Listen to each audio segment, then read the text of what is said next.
Voilà. Donc, aux cercles apocalyptiques, toujours dans notre étude de la préhistoire de l'Église, et nous abordons un chapitre extrêmement important, c'est celui justement de l'apport des découvertes de Qumran.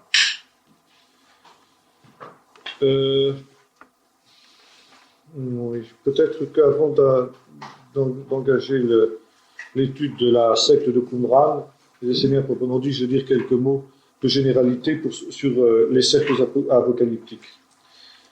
À la fin de l'époque perse, c'est-à-dire, si vous voulez, après l'époque de Néhémie et d'Ezra,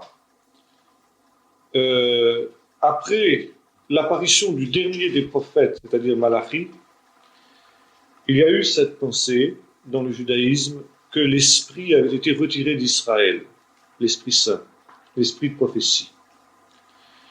Le livre de Malachi en particulier se termine sur cette parole: souvenez-vous de la Torah que j'ai donnée à Moïse mon envoyé, les lois, les ordonnances qu'il vous a prescrites en Horeb, et voici je vous enverrai Élie avant la venue du grand jour du Seigneur, qui ramènera le cœur des pères et des enfants. Vous connaissez le texte. C'était en quelque sorte, disent les rabbins, la fermeture des cieux. Les cieux se sont alors fermés, en sorte que le Saint-Esprit ne descendait plus. Le Saint-Esprit ne pouvait plus descendre. Depuis Malachi, il n'est plus paru d'inspiré, de prophète, d'homme de l'Esprit. On constate dans toute la période de l'Ancien Testament, on en parlera pour ceux qui viendront au séminaire, une grande activité de l'Esprit Saint. L'Esprit Saint était à l'œuvre, bien sûr, chez les prophètes, il était à l'œuvre également, par exemple, à l'époque des juges, qui étaient des hommes de l'Esprit, il était à l'œuvre parmi les nazirs, il était à l'œuvre parmi les rois, parmi les prêtres, etc. À partir de la fin de l'âge de l'Ancien Testament, de l'époque de l'Ancien Testament, l'Esprit est retiré d'Israël et les cieux se ferment. Pour vivre, pour connaître la volonté de Dieu, pour marcher selon la volonté du Seigneur, le peuple d'Israël n'a plus que la parole écrite, la Torah. Et c'est pourquoi le dernier des livres de la Bible se termine par cette exhortation: souvenez-vous de la Torah que j'ai donnée à mon serviteur Moïse sur le mont Sinaï, les lois et les ordonnances, qui, en attendant le moment où l'Esprit sera à nouveau rendu à Israël en la personne d'Élie qui reviendra, entre ce moment et puis maintenant, en quelque sorte, vous n'aurez pour vous conduire, pour vous guider, que la référence à la Torah. Et c'est pourquoi, à partir de cette période, les leaders spirituels du peuple ne sont plus les prophètes, mais ce sont les rabbins. C'est l'âge du rabbinisme qui commence. Le premier des rabbins, au sens moderne du terme, c'est Ezra. Ezra le scribe.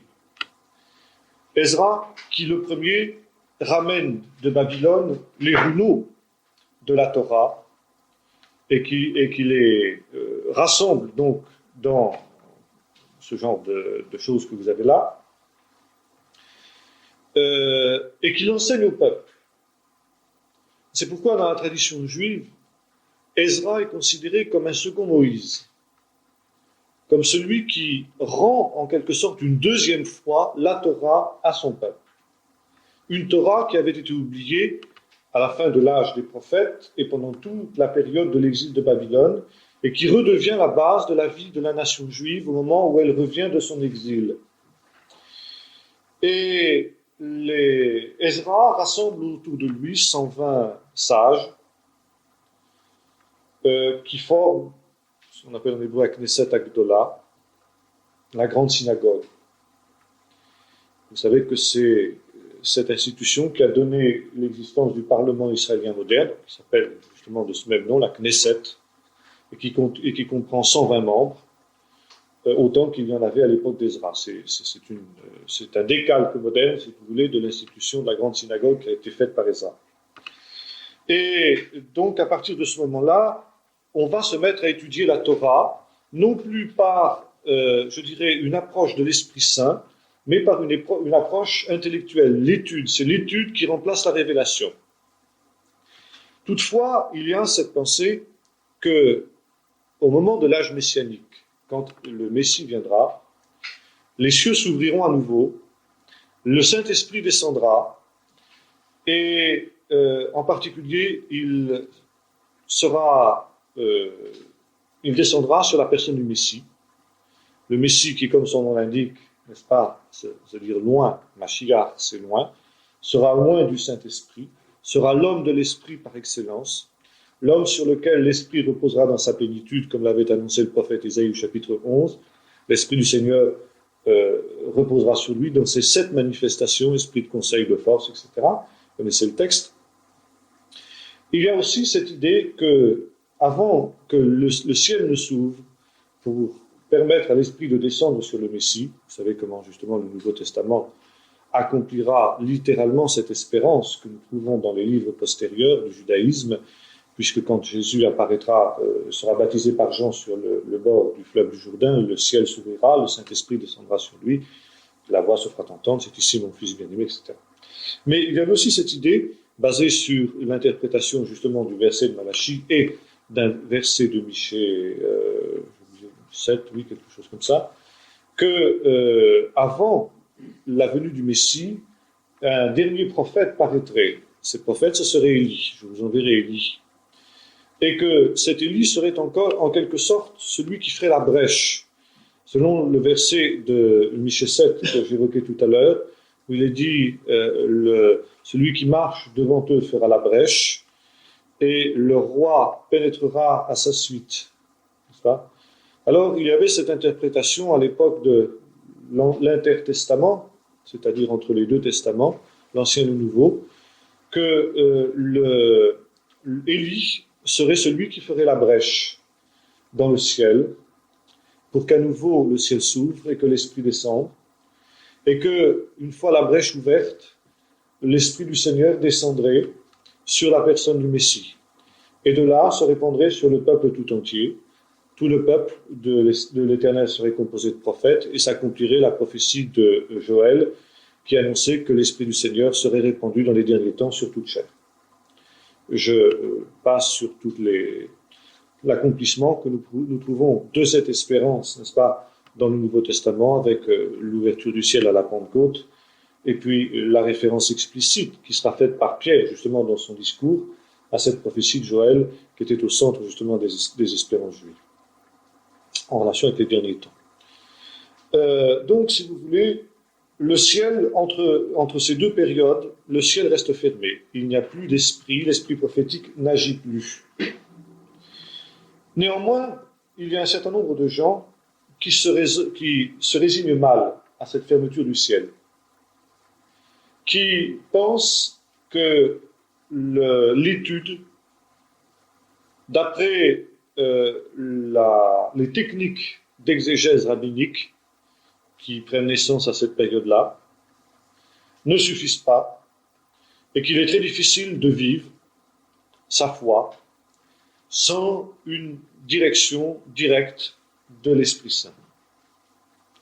Et puisque il n'est pas possible de recevoir l'Esprit Saint, puisque le ciel est fermé, il y a peut-être une autre solution de connaître les choses de Dieu directement dans la révélation, dans le domaine de la révélation, c'est soi-même de monter aux cieux. N'est-ce pas ? Et c'est la naissance de l'apocalyptique. L'apocalyptique qui va naître à cette période-là, la période de l'intertestament, si vous le voulez, ou si on peut employer une terminologie, l'époque du deuxième temple, va être une grande période à la fois du rabbinisme et à la fois de l'apocalyptique. L'apocalyptique va naître non pas dans le courant officiel du judaïsme, mais je dirais dans des cercles marginaux, dans ce qu'on appellerait aujourd'hui des sectes, sans que ce terme ait la nuance péjorative qu'elle a aujourd'hui dans notre langue. Par exemple, les sectes juives que nous trouvons à l'époque de Jésus, et dont le christianisme était l'une d'entre elles d'ailleurs, n'est-ce pas, à ses origines, c'était comme ça qu'elle était considérée, Paul le dira explicitement. Quand il s'expliquera devant le roi Agrippa, il dira « Je te confesse que je sers Dieu selon ce qu'ils appellent une secte », Mais le mot secte, à cette époque-là, n'avait pas du tout la nuance péjorative qu'elle a aujourd'hui. Les sectes avaient parfaitement droit de citer dans le judaïsme. Le judaïsme de la fin de l'époque du Deuxième Temple était un judaïsme pluraliste qui admettait, à partir d'un consensus minimum, une variété d'interprétations possibles. Et par exemple, le christianisme, en tant que secte juive, avait parfaitement droit de citer et était parfaitement respecté, comme l'épisode, par exemple, de Gamaliel le montre dans le livre des Actes. N'est-ce pas ? Je ferme la parenthèse pour revenir à notre propos. Donc, un certain nombre de cercles vont ne pas accepter cette fermeture du ciel et se mettre à part pour chercher une révélation de Dieu. Et cette révélation de Dieu, cette révélation directe de Dieu, qui va être particulièrement forte dans les périodes d'épreuves nationales, et ces périodes d'épreuves nationales vont être au nombre de deux périodes essentielles. La première, c'est la révolte maccabéenne, c'est-à-dire au IIe siècle, à partir de 165 avant Jésus-Christ, au moment où le roi syrien Antiochus IV Épiphane va tenter d'helléniser de force ses sujets juifs. La première persécution religieuse de l'histoire va avoir lieu, n'est-ce pas ? Et un certain nombre de juifs, les maccabées, les chassidim, comme on les appelle, vont prendre les armes pour résister à cette tentative d'assimilation, préférant le martyre plutôt que d'abjurer leur foi. Bien entendu, dans ce temps d'épreuve où ils vont subir de terribles souffrances et de terribles épreuves, ils cherchent à connaître le secret de Dieu, le secret de la rédemption, et d'aucuns se demandent si ce temps d'épreuve ne marque pas justement les douleurs de l'enfantement de l'âge messianique, comme on disait alors dans le judaïsme, et par conséquent que la venue du Messie est imminente. Et certains essayent déjà de spéculer, d'essayer de comprendre si effectivement le Messie n'est pas à la porte, et dans combien de temps en tout cas le Messie viendra. La deuxième période où l'apocalyptique va prendre naissance, c'est bien sûr la conquête romaine, en 63 avant Jésus-Christ, et pendant toute la période qui suit cette date jusqu'à 70 après Jésus-Christ, la destruction du temple, et même après, n'est-ce pas, jusqu'à, disons, 135 à peu près, la deuxième révolte juive, dans ce temps d'épreuve nationale, les spéculations apocalyptiques vont fleurir de la part de tous ces cercles qui attendent, comme le dit le Nouveau Testament, en parlant du vieillard Siméon, la consolation d'Israël. Alors, qu'est-ce que c'est que l'apocalyptique ? Je crois qu'il n'est pas inutile de s'y référer parce que l'apocalyptique recouvre ce que nous appelons un certain nombre de livres apocryphes du Nouveau Testament et de l'Ancien. D'autre part, les apocalypses apocryphes plutôt, ont aussi un certain nombre de points communs avec notre apocalypse canonique, c'est-à-dire l'apocalypse de Jean. Comprendre le courant apocalyptique, c'est comprendre un peu mieux, non pas toute l'apocalypse de Jean, je n'ai pas cette prétention, loin s'en faut, mais en tout cas, c'est comprendre un petit peu mieux cet apocalypse, et ça permet d'éviter des âneries et des bêtises que l'on dit beaucoup sur cet apocalypse de Jean, et c'est aussi comprendre le christianisme. Car le christianisme, à son origine, est un mouvement apocalyptique. La prédication de Jésus est une prédication apocalyptique. Et quand je dis apocalyptique, il ne faut pas donner à ce terme le sens que nous lui donnons d'habitude, c'est-à-dire d'un ensemble de phénomènes terribles, terrifiants, bouleversants, les montagnes qui s'écroulent, le feu du ciel qui tombe. Ça, c'est une interprétation un peu moderne, je dirais, du mot apocalyptique. L'apocalypse dans la version originale, c'est donc cette possibilité d'une révélation, bien que le ciel soit fermé. Alors, il faut ici distinguer le voyant du prophète.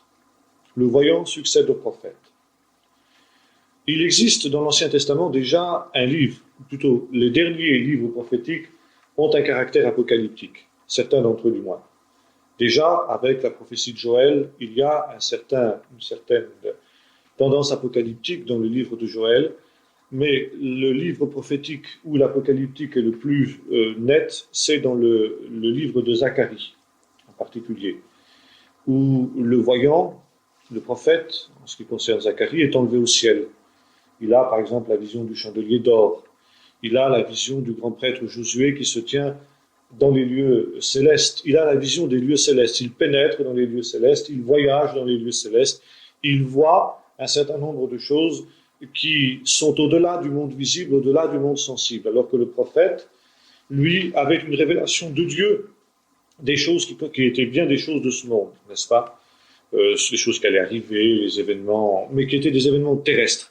Le voyant, lui, a une vision des choses célestes, et à la lumière de ce qu'il voit dans le ciel, eh bien, il se rend compte qu'il y a une interaction entre les choses célestes et les choses terrestres, et que les choses terrestres sont aujourd'hui ce qu'elles sont à cause de ce qui se passe dans le ciel.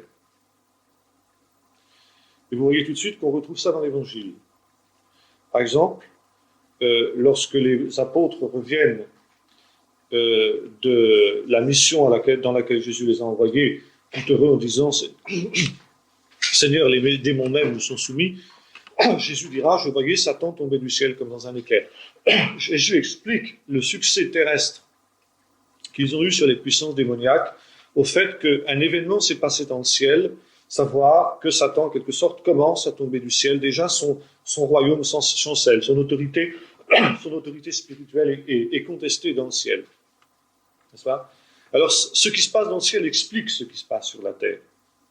Si le peuple juif est aujourd'hui captif de ses ennemis, s'il est sous la coupe des Romains, ou s'il est sous la coupe des Syriens, n'est-ce pas? S'il est persécuté, si un certain nombre de gens sont mis à mort pour leur foi, etc., ça pose une question. Pourtant, nous sommes fidèles. Le fait que nous soyons justement persécutés prouve que nous sommes fidèles. Nous n'avons pas renié la foi. Pourquoi? Malgré le fait que nous soyons fidèles, Dieu permet-il que son peuple reste sous la domination des ennemis? Alors, justement, il y a les secrets de Dieu, les choses cachées, nidgalot en hébreu. Et le voyant est celui qui voit les choses cachées, qui comprend le pourquoi des choses. Pourquoi les choses sont ce qu'elles sont? Pourquoi c'est incompréhensible humainement? Parce qu'il y a des choses secrètes qui vont être révélées. Et le voyant est celui qui a la révélation des choses secrètes. Bien entendu, ça implique que le voyant pénètre dans une autre dimension. La dimension de ce qu'on appelle le ciel. Et l'Apocalypse est basé justement sur cet enlèvement du voyant au ciel. Ça, c'est un phénomène général. Tous les livres apocalyptiques commencent par le récit non plus de la vocation du prophète, vous savez, de la vision inaugurale du prophète. Ésaïe 6, je vis le Seigneur sur un trône très élevé, etc. Ou bien Jérémie, là, qui voit une branche d'amandier. Bon, là, au contraire, l'Apocalypse commence toujours par le récit de l'enlèvement de l'auteur au ciel. Reprenez par exemple l'Apocalypse de Jean, qui explique comment, se trouvant dans l'île de Patmos, il vit le ciel s'ouvrir et il est enlevé dans le ciel. Paul aussi fera le récit d'une expérience semblable quand il dira qu'il fut enlevé jusqu'au 3e ciel. Ça, c'est une notion courante des apocalypses de l'époque, n'est-ce pas? Et il entendit des choses qu'il n'est pas permis à un homme de répéter. N'est-ce pas? Donc il y a toujours cette pensée de l'enlèvement de l'auteur, de celui qui écrit. Et précisément là, l'Apocalypse est aussi un phénomène différent de la prophétie, dans ce sens que la prophétie était d'abord quelque chose de parlé, de proclamé, et non pas d'écrit. Ce n'est qu'à la fin de l'âge prophétique, au moment où l'Esprit Saint est retiré d'Israël, que l'on écrit les prophéties, pour que justement le souvenir s'en conserve, comme on a vu pour le Nouveau Testament. N'est-ce pas? Mais au départ, les oracles prophétiques étaient parlés. Ils étaient proclamés à haute voix et ensuite appris par les disciples par cœur, selon les lois de la transmission orale que nous avons évoquées l'an dernier ensemble. Par contre, le voyant, l'apocalypticien, lui, reçoit dès le départ l'ordre d'écrire dans un livre. Et qui plus est, un livre qui souvent va être caché, scellé. Un livre secret, si vous voulez. Il est très, très fréquent, par exemple, que, souvent c'est un ange qui s'entretient avec l'apocalypticien, que ce dernier lui dise, eh bien, voilà, tu vas écrire ces choses, et tu vas sceller le livre que tu auras écrit, et tu le cacheras dans un certain endroit. Et il restera scellé jusqu'au temps de la fin. Au temps de la fin, eh bien, tu le sortiras, et à ce moment-là, tu en donneras connaissance au peuple. N'est-ce pas? Et il peut se passer des siècles et des siècles avant que la révélation qui a été contenue dans le livre puisse être révélée. Il y a un temps de la révélation. Et là, je vous renvoie aussi à notre apocalypse canonique, l'apocalypse de Jean, où le voyant, n'est-ce pas, voit un livre scellé de 7 sceaux qui est amené à l'agneau, et l'agneau le dévoile, l'agneau le décèle, l'agneau révèle les secrets qui sont cachés dans le livre et qui s'accomplissent au fur et à mesure, d'ailleurs, qu'ils sont lus, qu'ils sont proclamés à haute voix par l'agneau. C'est la même pensée qu'on trouve justement avec les apocalypses. Vous lisez aussi qu'à un certain moment, Jean reçoit un petit livre qu'il doit manger, n'est-ce pas? Et puis ensuite qu'il doit proclamer. Et puis ensuite qu'il écrit, sous la dictée de l'ange, les choses qu'il voit. Il en reçoit l'ordre dès le départ. Écris les choses que tu as vues, celles qui sont et celles qui seront. Et à un moment, il y a 7 tonnerres qui parlent, et Jean va écrire ce qu'ont dit les 7 tonnerres, et l'ange lui dit, ceux qui ont écrit les 7 tonnerres, scelle-le, et ne l'écris pas, parce que c'est quelque chose qui doit rester secret jusqu'au temps de la fin. Ce sont là des notions qui sont tout à fait courantes dans les apocalypses de l'époque. Vous trouvez ça, par exemple, dans les apocalypses tels que l'Assomption de Moïse, les testaments des 12 patriarches, le livre d'Enoch, etc., sur lequel nous aurons l'occasion de revenir. Alors, donc, la prophétie et l'apocalypse, alors à l'inverse de la prophétie, est quelque chose qui est écrit. Maintenant, l'apocalypse, c'est aussi un phénomène qui est une réflexion, ou une révélation plutôt, enfin qui se donne comme une révélation, parce que beaucoup d'apocalypses, bien sûr, la plupart des apocalypses, mis à part notre apocalypse canonique, ne sont que des fictions, n'est-ce pas? Mais se donnent en tout cas comme des révélations. Et se donnent comme une révélation sur le sens de l'histoire. Souvent, l'apocalypse est une vaste fresque qui reprend les événements historiques depuis les origines jusqu'à la fin. Il est faux de dire que l'Apocalypse est quelque chose qui est uniquement orienté vers la fin. Bien sûr, la fin, c'est finalement l'essentiel, si j'ose dire, parce que c'est la fin qui donne tout son sens à l'histoire des hommes. Mais en fait, l'Apocalypse est une révélation sur le sens de l'histoire. Et elle commencera souvent par, justement, les origines, tout simplement. Les grands apocalypticiens qu'on trouve dans les apocalypses apocryphes, ce sont par exemple les patriarches. Vous avez par exemple une apocalypse d'Adam.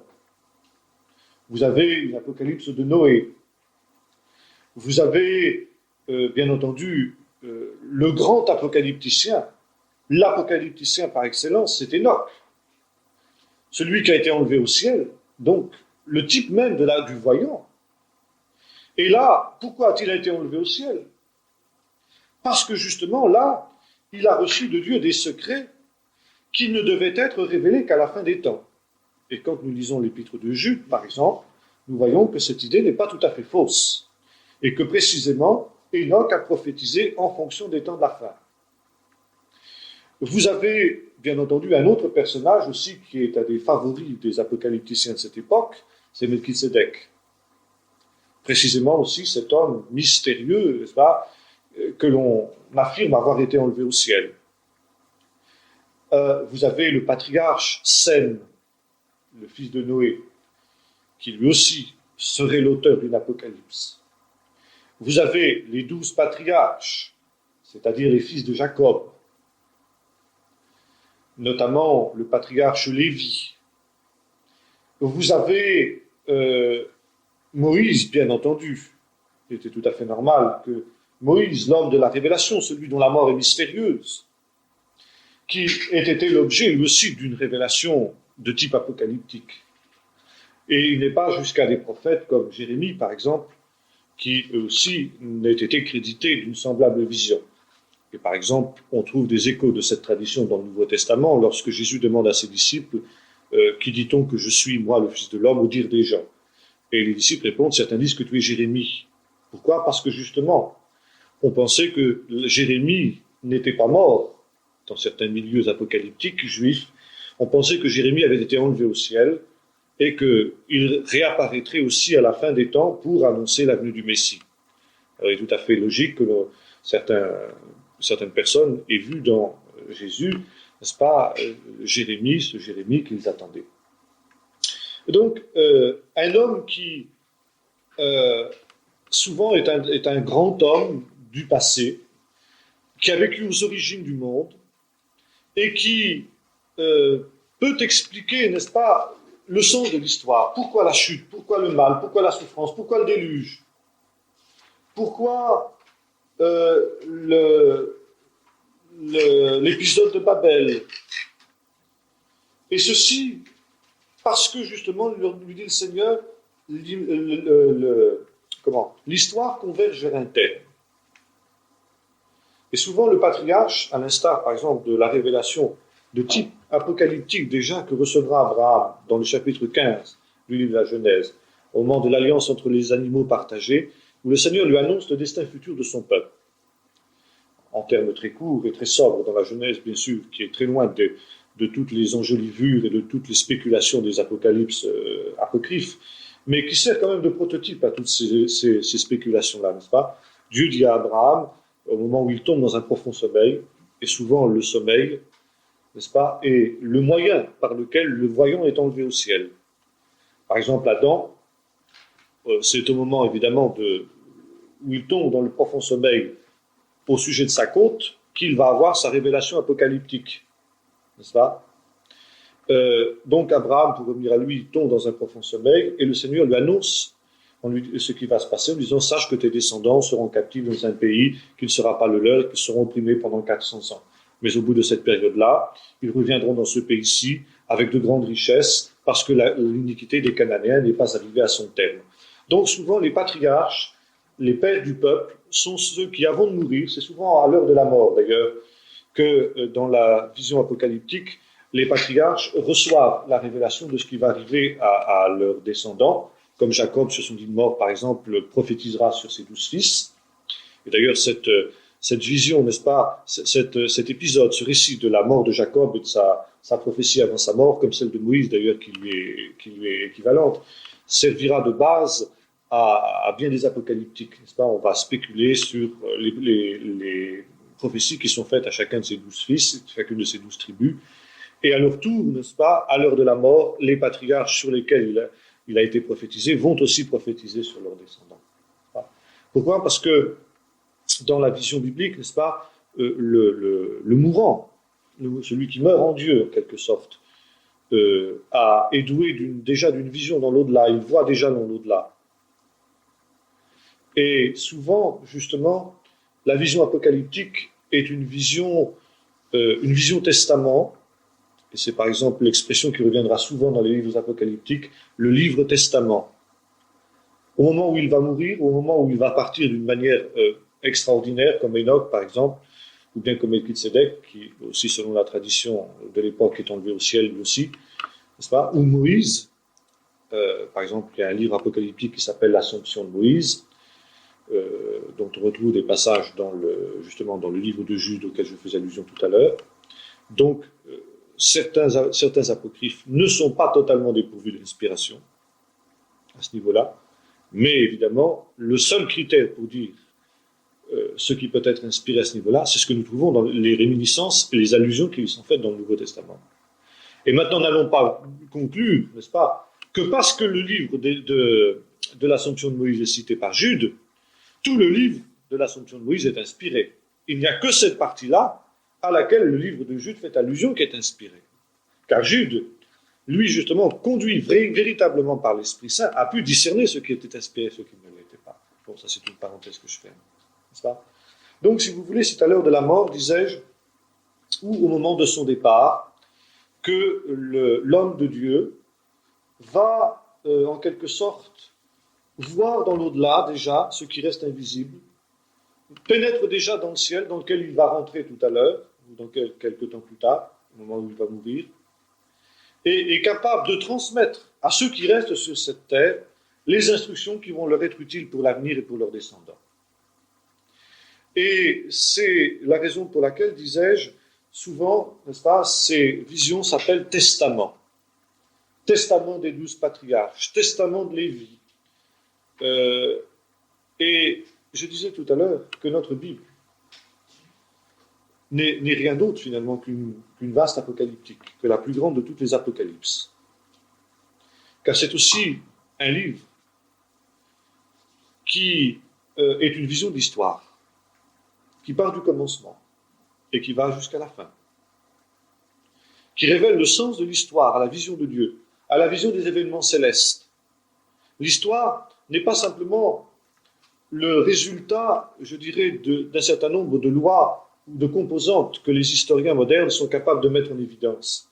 Mais au-delà, justement, de ces lois historiques terrestres, elles sont régies par des réalités célestes que seule la révélation de Dieu est capable de manifester. Que seul l'homme de Dieu, l'homme inspiré par Dieu, est capable de mettre en évidence. Et qui est quelque chose d'extrêmement précieux pour ceux qui vivent dans le monde à ce moment-là, parce que, eh bien, l'Apocalypse est à ce moment-là, ou le Testament, si vous le voulez, est quelque chose qui permet de se situer par rapport à cette histoire-là. Par exemple, le peuple qui souffre sous la domination romaine sait qu'il est dans cette situation-là parce qu'il y a des événements dans le ciel qui imposent cela. Mais que le triomphe des méchants sera de courte durée, et qu'en fin de compte, c'est le royaume de Dieu qui s'établira, et que ces souffrances du temps présent sont en train de préparer l'avènement du royaume messianique, et que par conséquent, il suffit de persévérer. Et le message des Apocalypses, c'est toujours le message de la persévérance. Le message des prophètes, c'est le message de la repentance et du retour à Dieu. Le message des Apocalypses, c'est le message de la persévérance et de la fidélité. Et vous retrouvez ça dans notre Apocalypse canonique. Sois fidèle jusqu'à la mort, et je te donnerai la couronne de vie. Il suffit de tenir ferme un peu de temps, au milieu des épreuves, au milieu des difficultés du moment présent, qui sont logiques, qui sont normales, quand on comprend l'histoire à la manière dont Dieu la comprend et dont Dieu la révèle, à cause du péché de l'homme au commencement, à cause du péché d'Adam, à cause de la chute, à cause du fait que, eh bien, le monde d'à présent, ce monde-ci, est sous la puissance du malin. Mais au travers de toutes ces choses-là, c'est le règne de Dieu qui se prépare. Et ce règne de Dieu ne peut venir qu'au travers d'un certain nombre de convulsions, qu'un certain nombre de difficultés que les Apocalypses appellent les douleurs de l'enfantement messianique, mais qui vont déboucher sur le royaume de Dieu. Alors, je dirais que la vision de apocalyptique est une vision aussi à la fois pessimiste et optimiste. C'est une vision pessimiste d'abord parce que le monde est considéré, ce monde-ci, il y a une différence entre ce monde-ci et le monde qui vient. Ça, c'est une notion apocalyptique qu'on retrouve dans le Nouveau Testament, sous l'expression du monde et le royaume. Ce monde-ci, il est mauvais, il est perdu, il est déchu, et il n'y a rien à faire pour le changer, il n'y a rien à faire pour l'améliorer. Quoi qu'on fasse, n'est-ce pas, il ira en devenant de plus en plus pire, de plus en plus mauvais. Et la seule chose que peuvent faire les enfants de Dieu, c'est de sortir de ce monde. C'est de se mettre à part pour devenir déjà les membres du monde qui vient, à partir desquels le Seigneur va reconstruire ce monde. Alors s'ils font cela, les enfants de Dieu doivent savoir qu'ils vont connaître des temps difficiles, ils vont être persécutés par les puissances de ce monde-ci, qui sont en fait dominées par Satan. Mais s'ils persévèrent et s'ils tiennent ferme jusqu'au bout, ils hériteront l'héritage qui a été promis au racheté. C'est tout le thème c'est un thème néo-testamentaire à fond, vous le reconnaissez sans difficulté, n'est-ce pas? Et c'est pourquoi l'Évangile, le Nouveau Testament, est profondément ancré dans l'apocalyptique, n'est-ce pas? Dans le courant apocalyptique. Sans qu'encore une fois, ce courant apocalyptique soit justifié en soi. Il y a des choses énormes, des choses que le Nouveau Testament condamne. Mais vous voyez, il y avait tout ce climat d'attente auquel le Nouveau Testament rend témoignage. Tout le peuple était dans l'attente, par exemple au moment de l'apparition de Jean-Baptiste. Et cette attente, elle se basait sur cette pensée. Maintenant, l'apocalyptique et l'Apocalypse, d'une manière générale, est aussi une réalité résolument optimiste. Car s'il est vrai que, en quelque sorte, la décrépitude du monde est irrévocable et irréversible, on ne peut rien y faire, l'avènement du royaume de Dieu, lui aussi, est irréversible, est inévitable. En fin de compte, les ennemis de Dieu auront beau faire ce qu'ils voudront. En fin de compte, Dieu aura le dernier mot. Et l'apocalyptique témoigne, et en particulier culmine avec cette idée force de la résurrection. La résurrection des morts est une des idées forces de l'apocalyptique. Vous remarquerez que le thème de la résurrection des morts est assez discret dans l'Ancien Testament. On n'en trouve que des allusions assez peu nombreuses. Par contre, c'est un terme qui est très très fort souligné dans les apocalyptiques, qui est finalement le terme ultime du triomphe de Dieu. Car le triomphe de Dieu ne peut pas être total si, comme le dira Paul, le dernier ennemi n'est pas détruit, et le dernier ennemi, c'est la mort.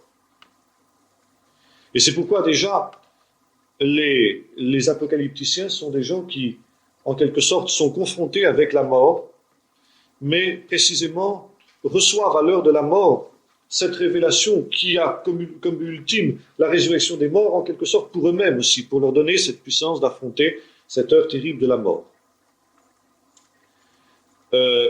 On trouve, disais-je, dans l'Ancien Testament, un livre qui, alors lui, est franchement apocalyptique et qu'on peut qualifié d'apocalyptique, c'est le livre de Daniel.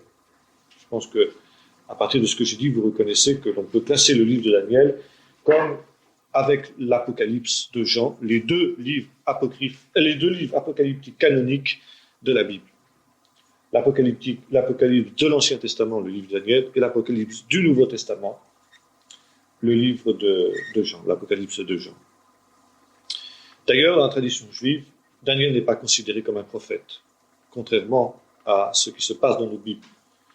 Le livre de Daniel n'est pas classé parmi les livres des prophètes. Mais il occupe une place à part, et Daniel est vraiment un voyant.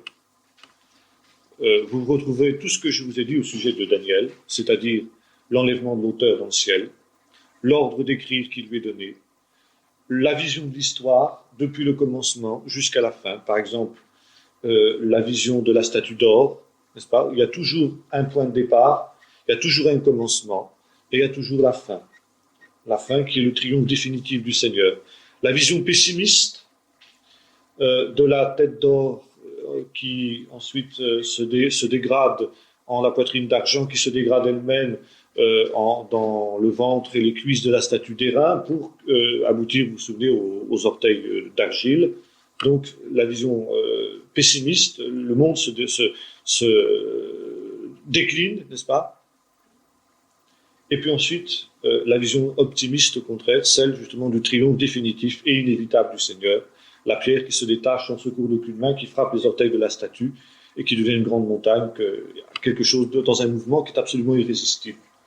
Le thème de la persévérance des saints, au travers des épreuves, n'est-ce pas? Ceux qui tiendront pendant ce temps mystérieux de 1290 jours, puis de 1335 jours. Heureux ceux qui parviendront à tenir pendant cette période-là, n'est-ce pas? Et ensuite le thème de la résurrection des morts, n'est-ce pas, qu'on trouve esquissé d'une manière pleine et entière dans le livre de Daniel. Donc Daniel est le prototype de toutes les apocalypses ultérieures. C'est la plus ancienne, bien sûr, et c'est celle qui sert de modèle à toutes les apocalypses apocryphes.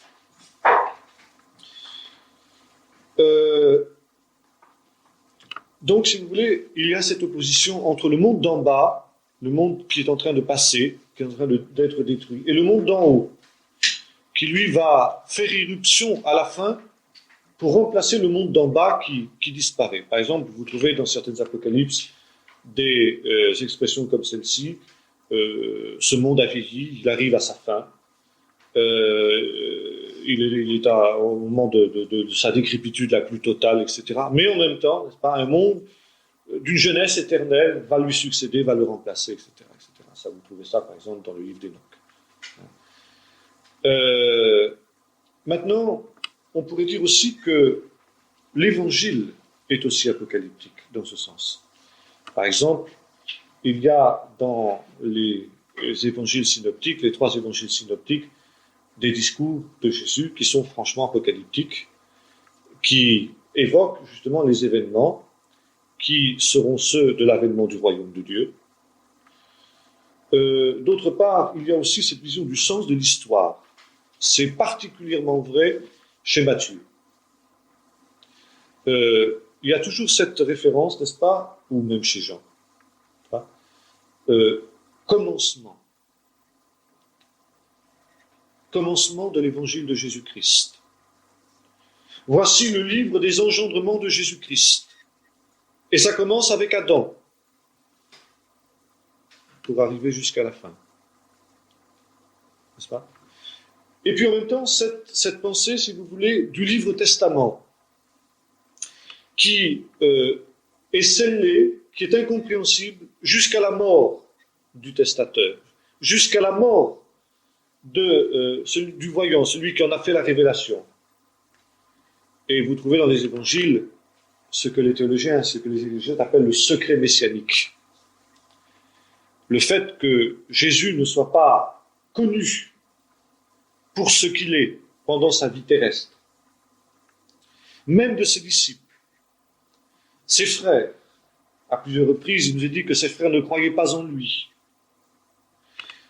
Si Pierre s'élève jusqu'à l'intuition de ce qu'est Jésus dans la fameuse déclaration de Césarée, quand il lui dit « Tu es le Christ, tu es le Messie, autrement dit le Fils du Dieu vivant », Jésus s'empresse de préciser, ce n'est pas par la chair et le sang, c'est-à-dire ce n'est pas par une connaissance humaine que tu t'es élevé jusqu'à la connaissance de ce mystère, mais c'est par une révélation du Père qui est dans les cieux. N'est-ce pas ? Et en fait, il faut la mort et la résurrection de Jésus pour que soudain, le mystère de Jésus soit révélé, apparaisse, on puisse le comprendre. Et soudain, le livre qui était fermé va s'ouvrir. Souvenez-vous par exemple de l'entretien de Jésus avec les disciples d'Emmaüs. C'est tout à fait caractéristique. Jésus, commençant par la Torah, par Moïse, autrement dit, par les prophètes et par les psaumes, c'est-à-dire les 3 divisions de la Bible, testament hébraïque, leur explique dans toutes les Écritures ce qui le concerne. Et à ce moment-là, leurs yeux s'ouvrent et ils le reconnaissent. Le livre qui était scellé en quelque sorte est décellé et soudain ouvert. Le livre devient un livre ouvert. Et c'est le thème de l'Apocalypse de Jean, la Torah, c'est ce que vous avez là, scellée de 7 sceaux, qui est incompréhensible, jusqu'à ce que l'agneau vienne en révéler le sens, vienne en ouvrir le sens. Mais cela n'est possible qu'après sa mort, parce que l'agneau est un agneau immolé, et il garde, n'est-ce pas, la marque de son immolation. C'est vraiment un testament. Il n'est compréhensible que parce qu'il y a eu mort du voyant et révélation dans les temps qui sont les temps de la fin, par une révélation particulière du Saint-Esprit, les temps de la fin qui, dans la vision du Nouveau Testament, commencent à la Pentecôte. Et soudain, tout ce qui était scellé, tout ce qui était caché devient clair. Sur le sens de l'histoire, commencement de l'évangile de Jésus-Christ. Au commencement était la parole, et la parole était avec Dieu, et la parole était Dieu. Ça y est, on est dans le ciel, là. Celui qui lit, il est dans le ciel, il est transporté dans cette réalité céleste, dans ce monde d'en haut, qui rejaillit sur le monde d'en bas. Dans cette vision du royaume où soudain le ciel s'ouvre, et le Saint-Esprit descend sur Jésus au moment de son baptême. Et la voix se fait entendre, c'est ici mon fils bien-aimé.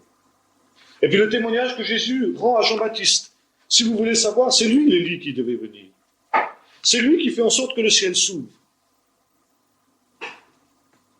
Et qui fait que, eh bien maintenant, il n'est plus possible, il n'est plus nécessaire finalement d'avoir quelqu'un qui aille chercher en quelque sorte dans le ciel les choses de Dieu, mais elles sont là à la portée. Maintenant, il y a une autre caractéristique de l'Apocalypse, c'est le langage codé, le langage caché, le sens caché. L'Apocalypse va parler en images plus ou moins claires, souvent obscures d'ailleurs. Et ça commence avec Daniel, ça commence déjà avec Zacharie, les visions qui ont besoin d'être une explication, les 4 chevaux, n'est-ce pas, le chandelier d'or, ne comprends-tu pas ce que sont ceux-là? Demande l'ange qui parle à Zacharie. Non, mon Seigneur, et il faut une explication. Le sens est caché. Il y a des visions, il y a des symboles. Alors ces symboles, c'est le symbole d'objet par exemple, mais c'est aussi le symbole de nombre. La symbolique des nombres occupe une grande place dans l'apocalyptique. On trouve déjà ça dans Daniel, n'est-ce pas, les nombres mystérieux de notre Apocalypse, bien sûr, on retrouve ça, les septaines des fléaux, des coupes, des trompettes, les 7 églises, le nombre de la bête, le mystérieux nombre de 666, les 3 ans et demi au cours desquels la bête règne et le temple de Dieu est foulé aux pieds par les nations, etc. Il y a donc tout un ensemble, toute une symbolique, tout un langage caché. Et ceci pourquoi? Pour 2 raisons. La première, parce que comme nous disions tout à l'heure, l'Apocalypse est un livre scellé. Ça veut dire que c'est un livre qui n'est pas compréhensible à l'homme, qui ne doit être compréhensible qu'à un temps donné, qu'à un temps précis, à un temps fixé par Dieu, le temps où le livre sera décellé. Ou bien alors qu'il ne peut être compris qu'après la mort du testateur, du voyant. Et puis enfin, je dirais qu'il y a des raisons aussi beaucoup plus prosaïques, c'est que l'Apocalypse est un livre subversif, au point de vue politique. Car l'Apocalypse apparaît dans un moment, comme je disais tout à l'heure, d'oppression nationale. Et c'est un livre qui a pour but de stimuler le courage du peuple de Dieu. Et l'appeler, comme nous disions tout à l'heure, à tenir ferme dans l'épreuve. Donc à résister au pouvoir en place, au pouvoir anti-Dieu, qui est identifié avec la puissance de l'heure. Et bien entendu, on comprend aisément que le but de l'Apocalypse, s'il est un but de résistance au pouvoir politique de l'heure, ne va pas précisément dans le sens de la politique du pouvoir. Parfois, certaines apocalypses vont jusqu'à demander la résistance armée au pouvoir en question. Par conséquent, le pouvoir, eh bien, traque ce livre subversif, traque ceux qui le répandent, traque ceux qui l'écrivent. Et par conséquent, pour échapper précisément à cette traque, l'auteur du livre est obligé de le coder. Vous savez, comme quand on fait des messages secrets pendant la guerre, n'est-ce pas, les espions ou les résistants communiquent entre eux avec des codes. Des codes qui ne sont compris que par ceux qui sont dans la résistance, dans le mouvement de résistance. Mais c'est un petit peu la même chose. Les codes, les clés d'interprétation, elles sont transmises de bouche à oreille à ceux qui sont des initiés. L'Apocalypse est un livre pour initiés, que ne peuvent comprendre ceux qui, en quelque sorte, ont été illuminés par la grâce de Dieu et qui ont résolu de se mettre dans le camp des fils de la lumière, de résister aux méchants. Et à ce moment-là, ils vont être initiés par 2 choses, par l'Esprit de Dieu lui-même, qui va les éclairer, qui va leur rendre compréhensible ce qui est incompréhensible aux fils des ténèbres. Là, vous retrouvez exactement les paroles de Jésus. Tu as caché ces choses aux sages, aux intelligents, et tu les as révélés. Dieu est celui qui cache ses secrets à ceux qui sont ses ennemis, mais qui les révèle à ceux qui sont ses amis.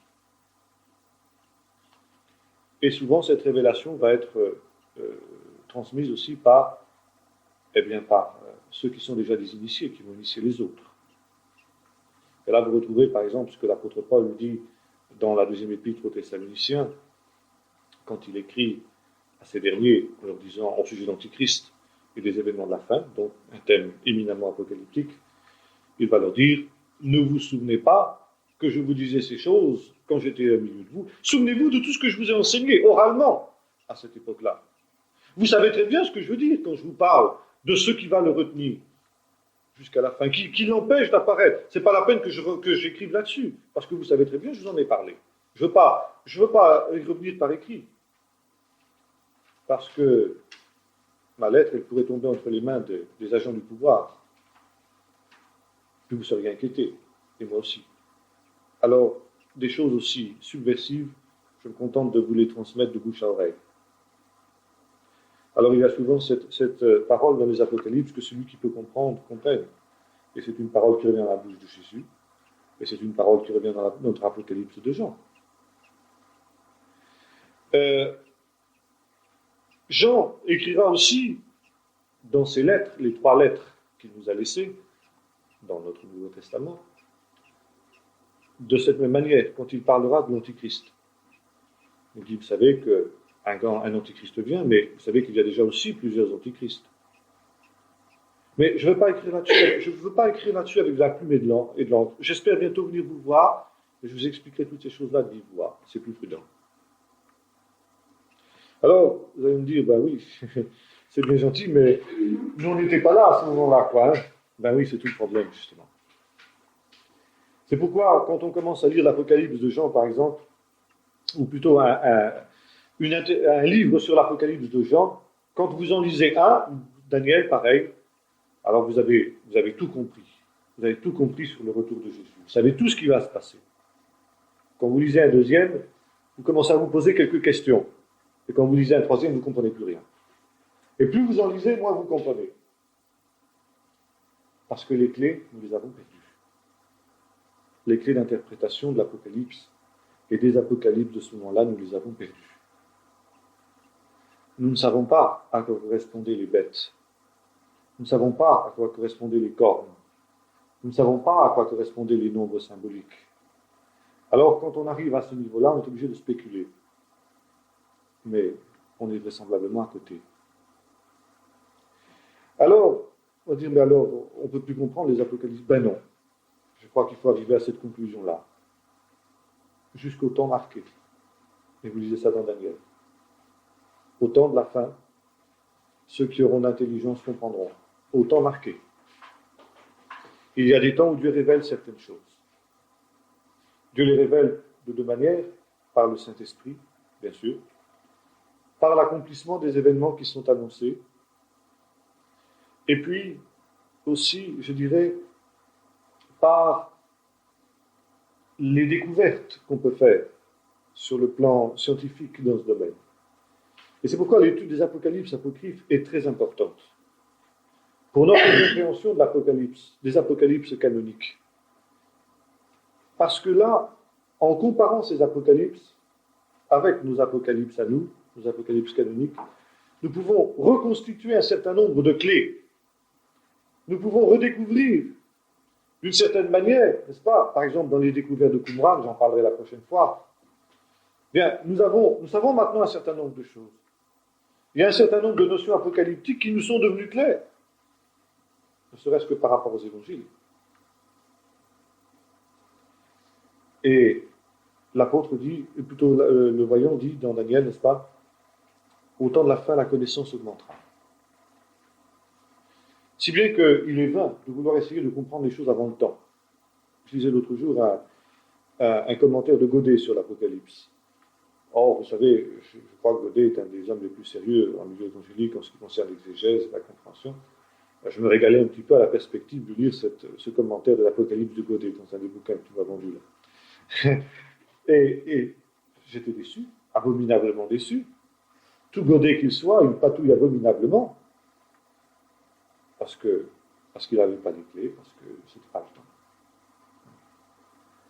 Par contre, je disais, l'étude des apocalypses apocryphes nous permettra d'approcher un certain nombre de notions. Un certain nombre de notions nous permettront, non pas de comprendre, mais en tout cas d'éviter les erreurs bêtes et grossières que l'on fait beaucoup, y compris dans les milieux évangéliques, je dirais presque surtout dans les milieux évangéliques, car les milieux évangéliques sont ceux qui se penchent le plus justement sur ce genre de problème.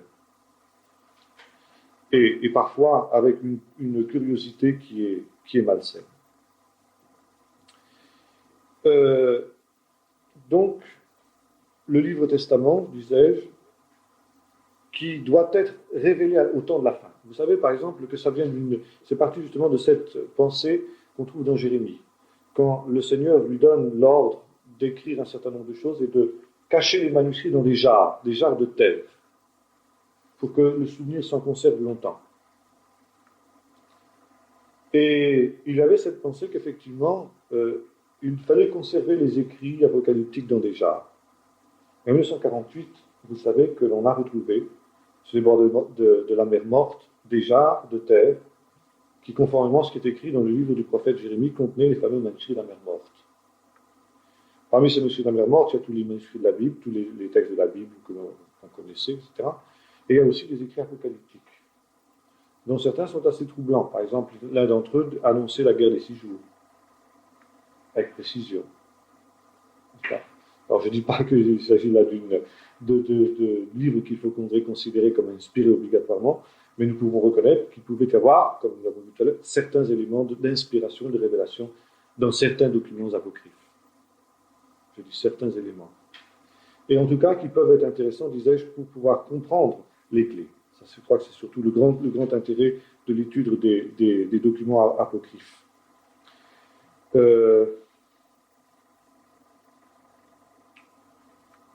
Bon, je pense qu'on pourrait peut-être arrêter là pour ce soir, parce que l'heure tourne. Bien. Est-ce que vous avez quelques questions à poser sur ces problèmes de l'apocalyptique juive?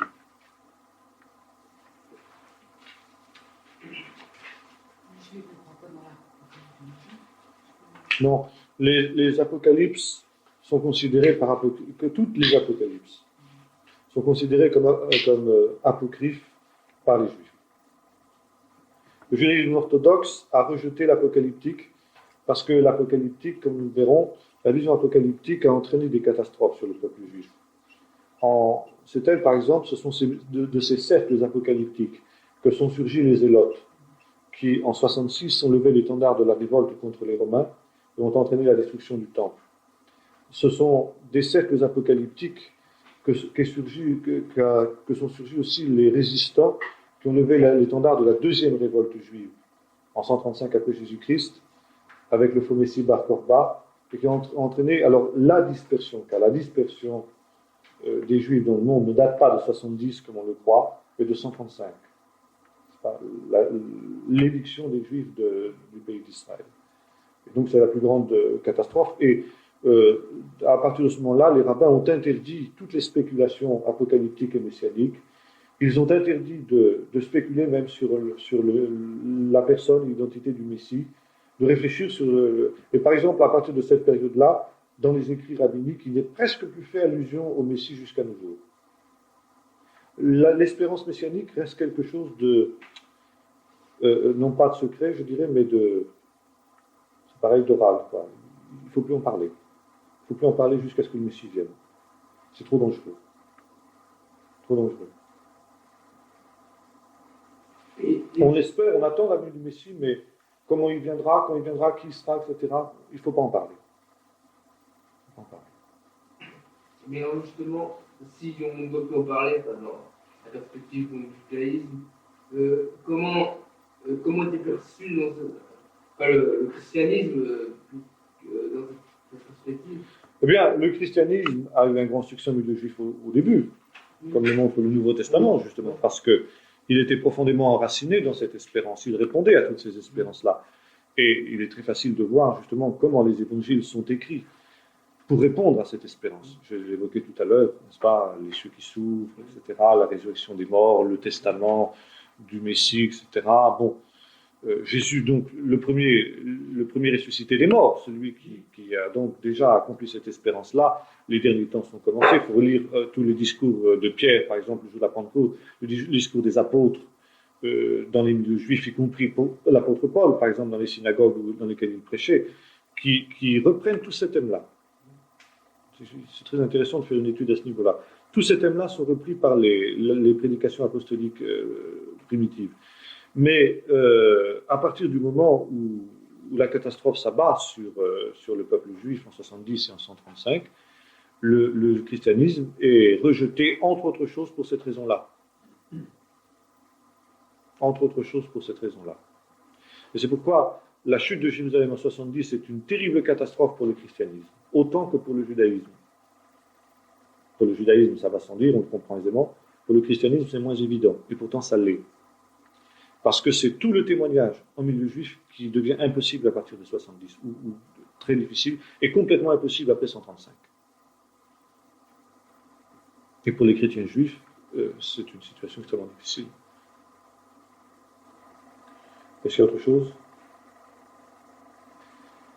Bon, eh bien, nous verrons la prochaine fois le catholicisme. On continuera sur le catholicisme.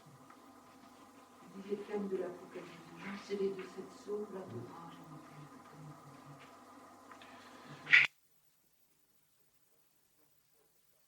comment dirais-je, qui tombe du ciel comme ça. Mais on part toujours d'un texte de la Bible. Par exemple, j'ai parlé des patriarches, par exemple de Melchizedek. On trouve ça dans l'Épître aux Hébreux. C'est une vision, c'est une spéculation, enfin c'est pas une spéculation pour ce qui est de l'Épître aux Hébreux, mais ça ressemble à une des spéculations typiquement apocalyptiques. Bon, l'hébreu, l'homme biblique n'est pas un homme logique, au sens cartésien du terme, au sens platonicien du terme. Ce n'est pas la logique de Socrate, donc notre logique, que nous avons héritée de la Grèce. Mais l'homme biblique raisonne par analogie, ou je dirais par un certain nombre de constatations. Bien. La Bible nous parle de Melchizedek, mais elle ne dit pas un certain nombre de choses sur Melchizedek. En général, quand un homme est présenté dans la Bible, il est toujours présenté avec son pédigré. Un tel, fils d'un tel. Et puis, un tel, donc, un tel roi régna l'année temps, etc. Il régna tant d'années, le nom de son père était ceci, le nom de sa mère était ceci. Il fit ce qui est bien aux yeux de l'Éternel, il fit ce qui est mal, etc. Il fit ceci, il fit cela, etc. Il mourut à l'âge de temps, etc. Son fils un tel régna à sa place. Bon. Vous n'avez pas ça en ce qui concerne Melchizedek. C'est le seul personnage biblique où son pédigré n'est pas donné. Alors nous allons dire, bon, c'est comme ça parce que c'est comme ça, quoi. Mais l'homme biblique lui dit, non, non, non, non, pas du tout. Si son pédigré n'est pas donné, c'est qu'il y a une raison. Et il faut découvrir cette raison-là. Pourquoi, justement, est-ce que son pédigré n'est pas donné? Eh bien, parce que, justement, c'est un homme exceptionnel. Il n'a ni père ni mère. Il n'a pas d'origine. Et il n'a pas de fin. C'est un homme qui est éternel. Il a toujours existé. Et il existera toujours. Et dans certains textes apocalyptiques, n'est-ce pas, le Melchizedek est l'image du Messie. Et vous retrouvez ça dans l'Épître aux Hébreux. N'est-ce pas? Donc, si vous voulez, la Torah, il faut la comprendre. Non seulement par ce qu'elle dit, mais par ce qu'elle ne dit pas. Et comment peut-on comprendre ce qu'elle ne dit pas? Par une révélation. C'est le sens caché, les choses secrètes. Alors évidemment, il y a le sens que n'importe qui peut découvrir en la lisant tout simplement. Et puis il y a les choses que Dieu révèle à ses serviteurs, à ses voyants, à ceux qui l'en voient. Mais ça, c'est scellé. Il faut qu'il y ait quelqu'un qui le révèle. Il faut que le Saint-Esprit le révèle. Jésus, je disais tout à l'heure, explique dans toutes les Écritures ce qui le concerne. Et leurs yeux étaient empêchés de comprendre, jusqu'à ce qu'il soit mort et ressuscité. Et là, les écailles des yeux tombent. Par exemple, l'histoire de Paul est tout à fait caractéristique aussi. N'est-ce pas? Et lui qui connaissait les Écritures par cœur, mais il n'avait pas compris le sens caché. jusqu'au moment où ses écailles tombent des yeux, où il a la révélation de Jésus sur le chemin de Damas. À ce moment-là, il revoit la Bible, il la comprend, mais d'une manière tout à fait différente, dans une vision nouvelle, dans un éclairage nouveau que lui donne le Saint-Esprit. Et dans ce sens, l'Ancien Testament est déjà une apocalypse, parce qu'il contient un certain nombre de choses qui sont cachées. Tu as caché ces choses aux sages et aux intelligents, dit Jésus, et tu les révèles aux enfants. Si quelqu'un ne naît pas de nouveau, il ne peut pas voir le royaume de Dieu. C'est encore une notion profondément apocalyptique. Ce monde-ci, le monde d'en bas, bon, ça il est perceptible à l'homme naturel. Mais pour qu'il connaisse le monde d'en haut, il faut une transformation, il faut une révélation de Dieu, et il faut une transformation qui lui permette d'accéder justement aux choses de Dieu. Alors, le texte, le rouleau dont il est question dans le livre de l'Apocalypse, c'est cette Torah. Cette Torah qui est écrite d'une manière cachée aussi, et que Jésus révèle. Lui, l'agneau de Dieu. Lui, celui qui a reçu la véritable interprétation de la Torah. Vous avez entendu qu'il a été dit aux anciens, mais moi je vous dis, voilà le véritable sens. Le sens qui n'est pas perceptible sans cette révélation. Et que Jésus, en quelque sorte, dévoile au fur et à mesure que, en quelque sorte, on avance dans la vie avec lui. C'est ça que l'Apocalypse montre au travers de cette image du livre scellé de cette sceaux. Philippe, tu veux dire quelque chose? Là, je crois qu'en grec, c'est ce que ça veut dire, le mot apocalypse, c'est dévoilement. Dévoilement, exactement. Apocalypse. Oui, apocalypsis. Révélation, dévoilement de quelque chose de caché qui soudain devient clair. Mais qui n'est pas clair comme ça. Il faut des conditions. Il faut toute une préparation. Il faut toute une communion avec Dieu pour pouvoir comprendre. Dieu ne révèle pas les secrets à n'importe qui comme ça. C'est ça l'idée forte de l'Apocalypse. Il faudrait dire aussi un mot de la pseudépigraphie, ce qu'on appelle la pseudépigraphie. C'est un mot barbare qui veut dire souvent que les auteurs des apocalypses, apocryphes en particulier, écrivaient bien sûr, vous l'avez bien compris, sous un faux nom. C'est évident que ce n'est pas Adam qui a écrit l'Apocalypse d'Adam, c'est pas Noé qui a écrit son Apocalypse, etc. C'était des gens c'était des faux, quoi. Et en ceci, notre Apocalypse est tout à fait différente parce qu'elle est signée. Moi, Jean, il ne se donne pas du tout comme un grand personnage du passé, mais moi, Jean. Daniel, il n'en a de même. Mais comment les Juifs procédaient à l'Apocalypse d'Adam? Ils considéraient que c'était vraiment Adam qui l'avait donné au commencement, qu'il l'avait enterré dans des jarres de terre, et puis que ça avait été trouvé. Vous avez la même chose avec les... C'était quelqu'un qui prétendait avoir retrouvé un texte ancien, et d'autant plus sacré qu'il était ancien. Si on avait vraiment un texte écrit par Adam lui-même, évidemment, ça lui donnait une autorité et une valeur que s'il avait écrit M. Tartampion, moi j'ai eu cette révélation-ci, ça n'aurait pas eu la même valeur automatiquement. Vous avez la même chose avec les Mormons. Les Mormons ont exactement cette pensée que, vous savez, Joseph Smith, le prophète des Mormons, aurait reçu la révélation d'un ange, l'ange, je ne sais plus comment il s'appelle, c'est un nom assez cocasse d'ailleurs, cet ange-là, enfin peu importe, qui lui a dit d'aller dans un certain endroit et qui trouverait des plaques de cuivre sur lesquelles sont écrites les secrets de Dieu, écrits dès le commencement, et que lui, Joseph Smith, était appelé à manifester dans ces temps qui étaient les temps de la fin. C'est la même pensée. Le saint du dernier jour. Oui, c'est ça, les saints du dernier jour.